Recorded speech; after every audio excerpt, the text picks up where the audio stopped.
The galactic database was the neural network that bound the cosmos together, a colossal system that existed both physically and virtually, spanning the entire galaxy and beyond, recording everything from the most insignificant dust particle to the most advanced technological marvels.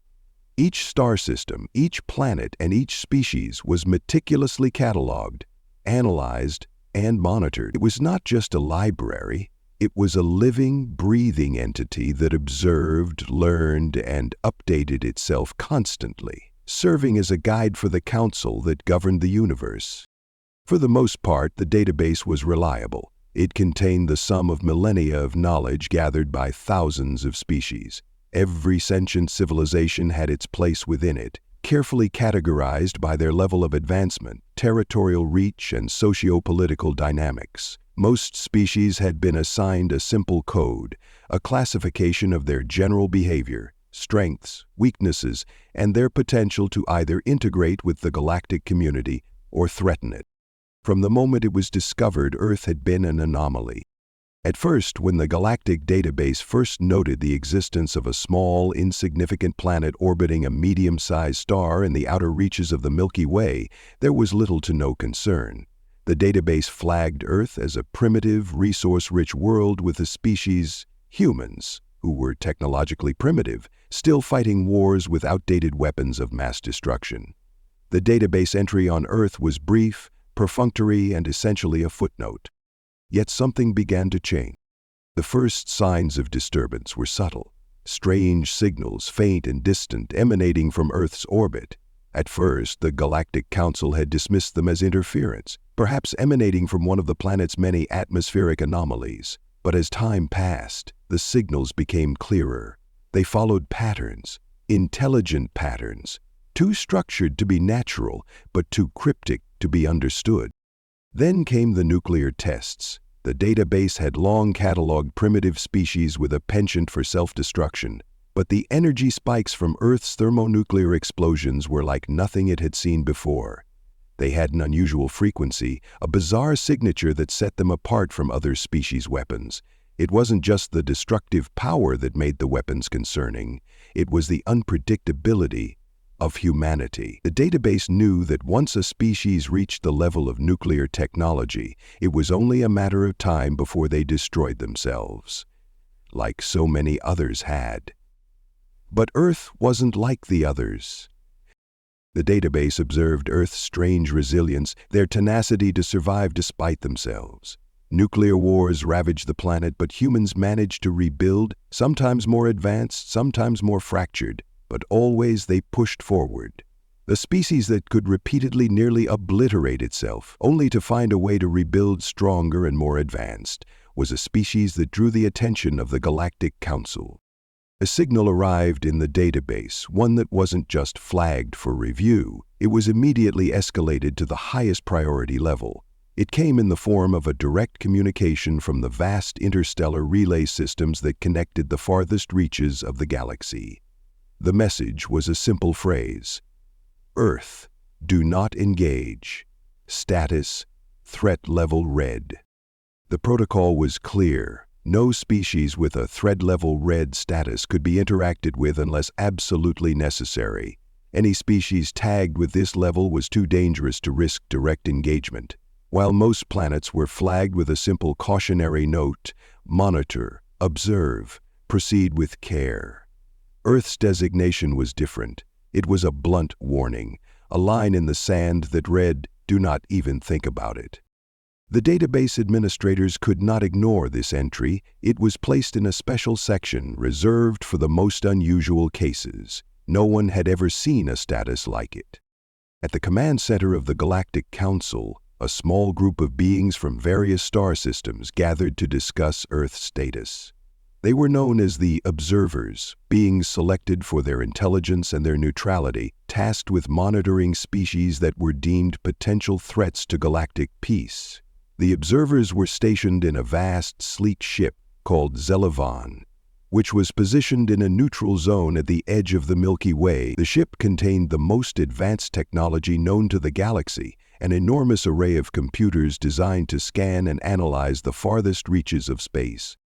Zukor, the leader of the observers, was tall and angular, his silver-gray skin reflecting the artificial lights of the command room. His species, the Vorekians, had evolved over millennia to be purely intellectual beings. Their bodies were fragile, built more for thought than for strength. They had no need for weapons. Mental acuity was their greatest tool. Your foray into consciousness was disruptive to the rest of the school. Zukor's mind was racing as he reviewed the data from Earth. The signals had been growing stronger, more sophisticated. What had once seemed like static now seemed almost purposeful. And the humans, they had begun to venture into space, a reckless leap into the unknown far too soon. They don't know what they're doing, Zukor murmured, his voice soft but edged with concern. They're stumbling through the cosmos, their technology more advanced than their understanding of it. They're like children playing with fire. If they're not careful, they'll burn down the entire forest. One of the younger observers, Keitra, shifted uncomfortably in her seat, her short blue hair glimmering under the lights. Are you saying we should take action? Her voice held an undercurrent of unease, but also curiosity. The galactic database has tagged Earth as a threat, but what if we're mistaken?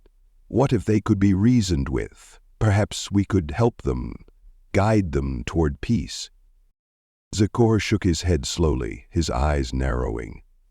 You still don't understand, Keitra.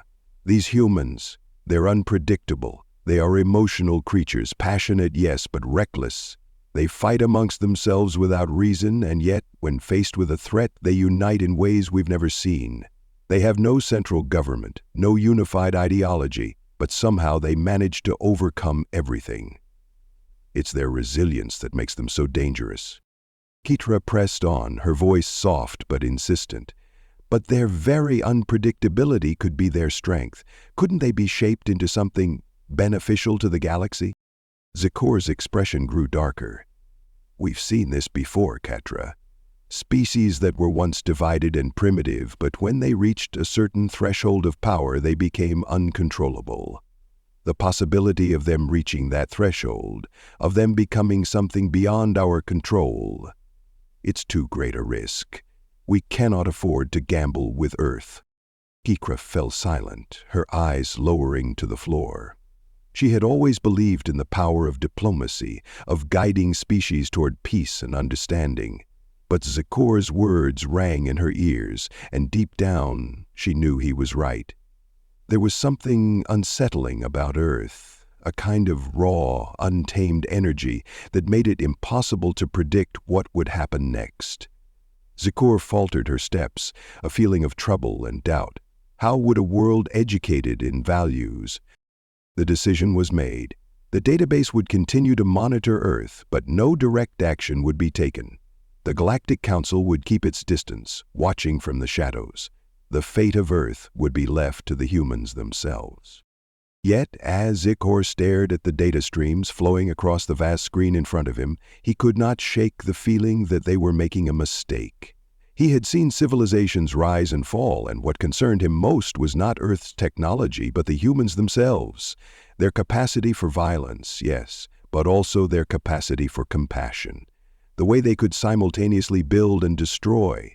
And it was a paradox, and paradoxes were dangerous. Back on Earth, the situation was unfolding in ways the galactic database never anticipated. Dr. Clara Winters, a leading astrobiologist with the United Nations Space Research Group, had been tracking a series of strange signals coming from deep space for months.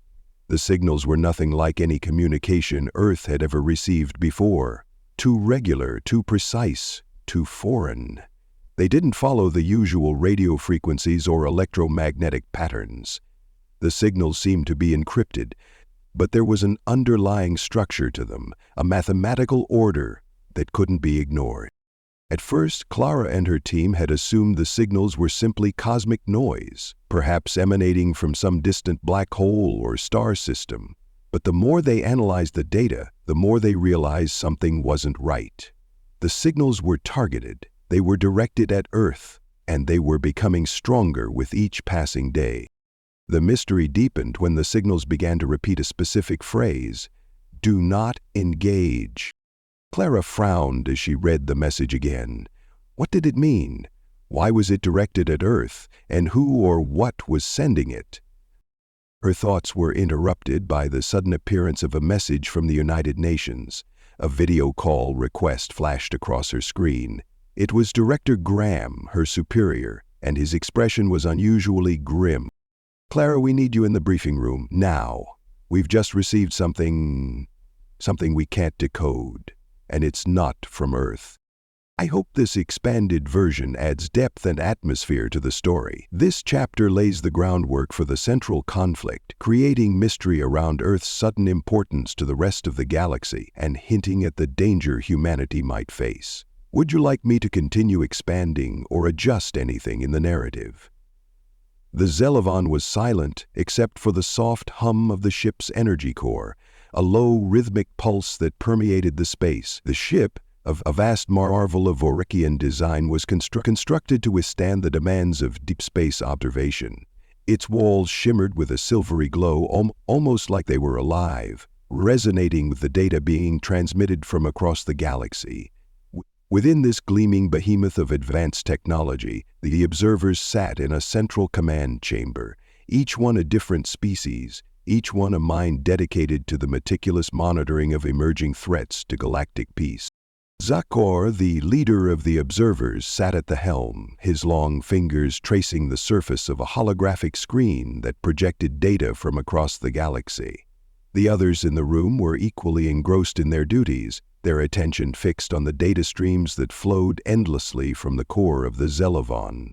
The reports on Earth had been coming in at an alarming rate lately, and each one raised more questions than it answered. The anomaly that was Earth had shifted from curiosity to concern, and Zekor was growing uneasy. There was something about the human race that unsettled him. It wasn't their primitive technology, it was their volatile nature, their utter unpredictability. Even now, as he studied the latest readings from Earth, he couldn't quite wrap his mind around it. They had been tagged as a threat in the database, marked for isolation, yet they had continued to. The human species had never stopped evolving. They had advanced through war, disease, and catastrophic environmental collapse, yet each time they managed to rise again, stronger and more capable. It was like watching a species stumble toward its own destruction, only to somehow defy the odds and emerge from the ashes. Their resilience was impressive, but it was also dangerous. A sudden flash of light flickered on the data screen. Zekor's sharp eyes immediately snapped to the source. It was a burst of energy, emanating from Earth's solar system. The data suggested it was a coordinated event. Several hundred human ships had launched simultaneously, accelerating toward the outer edges of their system. He narrowed his eyes. This wasn't normal. Humans hadn't reached the level of space travel necessary for such an event, not yet. They had barely mastered interplanetary travel. This was something entirely new. Ketra, the youngest of the observers, leaned forward, her curiosity piqued. "What's this? There's a coordinated movement coming from Earth?" Zekor didn't take his eyes off the screen. "Yes, and I don't like it." He tapped a command into the console, and a 3D projection of the human fleet appeared in the center of the room. Dozens of ships, crude by galactic standards but rapidly constructed, were breaking through the gravitational boundaries of Earth's immediate orbit. It was clear that these humans were pushing the limits of their technology. "How are they capable of this?" Ketra whispered, astonished. "Their propulsion systems aren't anywhere near advanced enough for such a maneuver. They should be centuries away from attempting something like this." Zekor's thoughts were interrupted by another alarming signal. It wasn't from Earth, but it was unmistakable. An encrypted message, one that had been coming from deep space, beyond Earth's reach. The signal was brief, direct, and somehow familiar. It carried the same structure, the same resonance as the previous communications Earth had received. But this message was different. It was not a warning directed at Earth. It was a direct transmission to the Galactic Council, and the message was clear. Earth is not to be underestimated. Proceed with caution. The words echoed through Zekor's mind. Earth was not to be underestimated. He had heard that phrase before, but it was different now. This was no longer just a database entry. It was a direct warning from someone or something that knew exactly what Earth was capable of. The message was succinct, but the weight behind it was undeniable. Kunta stared at the screen, her mind grappling with the implications. Do you think the humans sent this message? Could they be reaching out to the galactic community in their own way? Zakur shook his head. No. This message is not from them. It's from someone or something else, someone who understands their potential. He stood and turned toward the observation window, staring out into the void of space. His mind was racing, but he couldn't let the others see the doubt creeping into his thoughts. There was a danger here, one that was impossible to ignore. But even as he focused on the task at hand, part of him wondered if there was another way, a way to prevent the coming conflict without making enemies of the very species that was growing in power before his eyes. Back on Earth, Dr. Clara Winters was pacing in her lab, her mind abuzz with the latest data. The strange signals had only intensified in the past few days, growing in strength and frequency. She had tried everything, cross-reframing the signals with known galactic codes, analyzing the patterns, trying to decode the encrypted message. But nothing she did seemed to yield any. Every time she thought she was close to a breakthrough, the signals would shift again, slipping out of her grasp like sand through her fingers. Clara had been working late into the night, her exhaustion taking its toll. Her mind was foggy, but she couldn't stop. She knew something important was happening, something she couldn't ignore. The communications from the stars, the strange messages.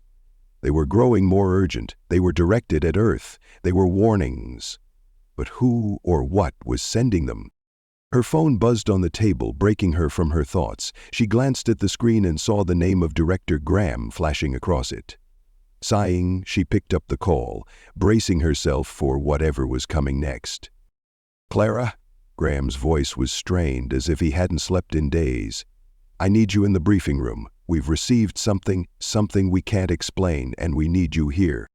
Clara's heart skipped a beat. What is it? What's happening? It's the signals, Graham said. They've changed again, and this time they're different. We've decoded part of them. They're not human. Clara felt a chill run down her spine. Her instincts told her that something had shifted, something profound. The pieces were finally starting to fall into place. It was as if the galaxy itself was watching Earth, waiting for the moment when the human race would cross the threshold. But what was waiting on the other side? This chapter delves deeper into the complexities of the galactic community's perspective on Earth and the growing threat they perceive. It also begins to build tension between Z-Corps' cautious approach and Ketra's idealism, while introducing a mysterious external force that seems to know more about Earth than anyone had anticipated. Would you like me to continue or refine any part of this chapter? The tension on the Zalivan had reached an almost unbearable pitch. The observers sat in near silence, each lost in their thoughts as they continued to study the encrypted message from deep space. Zakor, though still in command, found his mind torn between his duty to the Galactic Council and the nagging doubts that refused to let him go. He had seen many civilizations come and go, but there was something about Earth and humanity that unsettled him in ways he couldn't explain. In the few short years they had monitored the planet, humans had progressed in ways that defied the normal patterns of galactic evolution. They were technologically primitive, yet they exhibited a raw, untamed ingenuity that allowed them to bypass every barrier and hurdle in their path. Even now, as their ships ventured into deep space, they did so with a dangerous mix of desperation and daring. The signals they were sending weren't simply cries for help. They were a statement of intent. Zakor ran his hands over his face, weary of the mounting pressure. The humans were advancing too quickly. The Zelivan was monitoring their transmissions and intercepting their radio signals, yet there was a nagging feeling in the back of his mind that they had missed something crucial. The encrypted messages from Earth had been repetitive, but one had stood out, the message that had come through just hours earlier. Earth has not to be underestimated. Proceed with caution. It was as if whoever had sent it knew precisely what was coming, and somehow it felt more like a warning to the galaxy than a threat from Earth itself. As the rest of the observers continued their work in silence, Ketra approached Zikor cautiously, her mind racing. "Zikor," she said softly, her voice barely audible in the hum of the ship. "Do you think they know about us? Do you think the humans know we're watching?" Zikor's gaze didn't leave the holographic map of the galaxy, his mind racing through the possibilities. "I don't know, but I suspect they're not as unaware as we think." "But they're still primitive," Katra argued. "Their technology isn't advanced enough to detect a ship like the Zelavan. How could they know?" "Not their technology," Zikor replied. "Their instincts. It's as if they're learning at an exponential rate, adapting faster than we can account for. There's something about them, something in their nature. It's both fascinating and terrifying." Katra hesitated, searching for the right words. "I've been thinking," she said slowly. "Maybe we're looking at this all wrong. Maybe they're not a threat. Maybe they're just misunderstood. If we reach out, if we try to communicate with them, they might—" "No," Zikor interrupted, his voice hard. "We cannot take that risk. You've seen the data. You've seen what they're capable of. If we engage with them prematurely, we could spark something we can't control. You've heard the messages from deep space. Someone else knows more about Earth than we do. Someone who's not afraid of them. I don't trust it." The room fell into an uneasy silence. The message from Earth echoed in their minds. Earth is not to be underestimated. But who had sent it? And what did it mean? Kata turned toward the central databank, her fingers dancing over the console. She had been tracking the signals, analyzing every bit of data. But it was hard to keep up with the relentless pace of it all. The humans were unpredictable. Each new transmission was like a riddle, and every time she thought she was close to cracking it, the puzzle shifted. A sudden alarm blared through the ship, breaking the silence. Zikor's gaze snapped to the screen, his expression tight with concern. A new message had come through, one that was not from Earth, but from the deepest reaches of space. It was coming from a distant region beyond Earth's solar system, a place that the Zelavan had only recently— "Earth guy," Ketra said in a strained voice. "This message, it's from the source." Zikor's mind raced. The source? Could it be the same entity that had sent the warning to the Galactic Council? He tapped a few commands into the console, bringing the message up on the screen. It was encoded, but the structure was unmistakable. The signature was unlike anything the observers had ever encountered before. The message flickered to life, its words slowly coming into focus. "The humans are awakening. They are not as they seem. You have failed to see the truth. The galaxy will change and they will be the catalyst. Prepare yourself." Zikor felt a chill run down his spine. This was no ordinary communication. Whoever or whatever had sent it knew something that the observers did not. The message was clear. Earth was not a primitive, isolated world. It was a key, a catalyst for something far greater. And the galaxy was about to feel. Ketra's voice trembled. "What does it mean? Who sent this?" Zikor shook his head, unsure of the answer. "I don't know. But we need to prepare. The warning has been made, and it's not just from Earth. Someone else is watching, someone who knows what Earth is capable of." Back on Earth, the world was in chaos. Dr. Clara Winters sat at her desk, her fingers trembling as she tried to make sense of the new data flooding her systems. The strange signals, the encrypted messages. They were coming from all directions now, no longer a distant curiosity, but an undeniable presence. The last message she had intercepted had only increased her sense of urgency. It was the same one the United Nations had received. Earth is not to be underestimated. Proceed with caution. Clara's heart pounded as she ran the message through every possible decoding algorithm she knew. It wasn't like anything the human race had ever encountered before. The message was clear, but it was also unsettling. There was no ambiguity, no room for misinterpretation. Someone, something, was warning Earth, but who and why? The door to her office creaked open and Director Graham entered, his face pale, his eyes bloodshot from sleepless nights of monitoring the situation. "Clara," he said in a low voice, "we need to talk." Clara looked up from the screen, her face tight with frustration. "I've been trying to decode these signals, but there's nothing here that we can make sense of. The patterns are—" "I know," Graham interrupted, pacing the room, "but it's not just the signals. Something else is happening, something bigger." He paused as if weighing his next words. "We've been monitoring the ships, the humans, Earth. They're advancing at an impossible rate, faster than we anticipated. And it's not just in space, it's in every aspect of their development. Energy systems, artificial intelligence, resource management. They're accelerating beyond their capacity." Clara blinked. "You're saying they're evolving too quickly? That's impossible. Their technology—" "I know it sounds insane," Graham said, running a hand through his hair, "but we've tracked every step of their progress. They're crossing barriers they shouldn't be able to breach for at least another century. And now the signals. They've grown more frequent, more directed. Someone is pushing them, and I think they know it."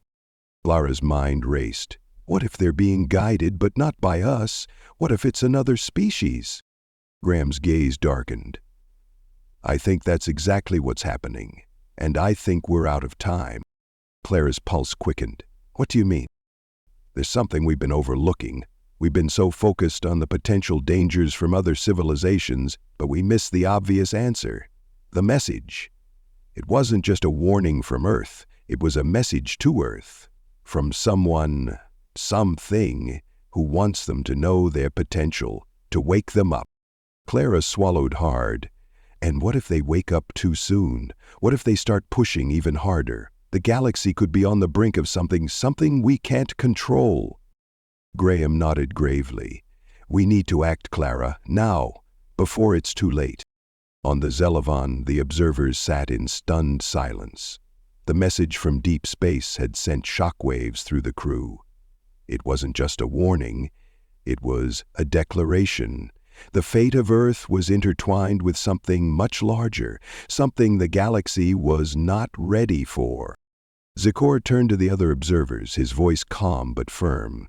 "We've been given our orders, but this is no longer just about monitoring Earth. It's about preparing for the unknown. Prepare for a new order, one that will change everything."